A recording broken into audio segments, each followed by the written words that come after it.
ସବୁବେଳେ ଖାଇବା ଜିନିଷ ଗୁରା ଫୋପାଡୁ। ଏଇଟା କିଏ କିଏ ଖାଇଦିଅ ଖାଇଦିଅ ଖାଇଦିଅ ବାବାଟା ଖାଇଦବ।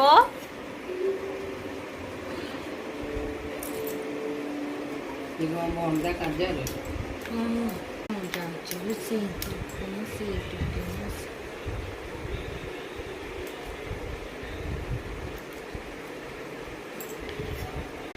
ସଇଲା ଟିକେ ହାଇ କରିଦେଲୁ ବାବା ଟାଟା କରିଦେଲୁ ଟାଟା ହଁ ଆଉ ଟୁକୁ ମୁଛି କରିଦେଲ ଟୁକୁ ମୁଛି ଆଉ ଟିକେ ତାଳି କରିଦେଲ ବାବା ତାଳି କରିଦିଅ ତାଳି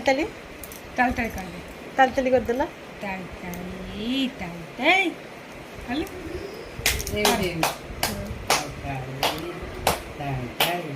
ମାମା ମାମା କହିଦେଲ ମାମା କିଏ କିରେ